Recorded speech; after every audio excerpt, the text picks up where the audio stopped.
பார்த்துக் கொண்டிருப்பது தாமரை தமிழ் நியூஸ். திருப்பத்தூரில் பாதாள சாக்கடை கழிவுநீர் சாலை மற்றும் தெருக்களில் தேங்குவதில் தொற்றுநோய் ஏற்பட்டு பொதுமக்கள் மற்றும் மாணவர்கள் அவதி.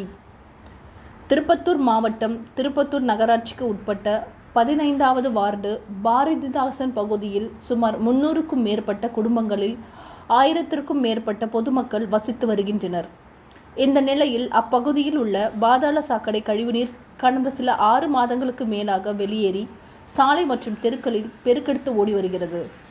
இதனையடுத்து அப்பகுதி பொதுமக்கள் நகராட்சி நிர்வாகத்திடமும் அந்த வார்டு கவுன்சிலரிடமும் அப்பகுதி பொதுமக்கள் பல முறை இச்சம்பவம் குறித்து புகார் மனு அளித்துள்ளனர். இந்த புகார் குறித்து அதிகாரிகள் எந்த ஒரு நடவடிக்கையும் எடுக்காததால் கடந்த சில நாட்களாக அப்பகுதியில் கனமழை பெய்து வந்ததால் மழை நீருடன் பாதாள சாக்கடை கழிவுநீர் கலந்து தெருக்களில் சாலைகளிலும் ஆங்காங்கே தேங்கியுள்ளது. இதனால் அப்பகுதி பொதுமக்கள் மற்றும் பள்ளி மாணவர்கள் உடல்நலம் பாதிக்கப்பட்டு தொற்று நோயால் அவதிப்பட்டு வருகின்றனர். எனவே உடனடியாக பாதாள சாக்கடை கழிவுநீர் வெளியேறுவதை அதிகாரிகள் சீரமைத்து தராவிட்டால் அப்பகுதி பொதுமக்கள் போராட்டத்தில் ஈடுபட போவதாக தெரிவித்துள்ளனர் என்பது குறிப்பிடத்தக்கது.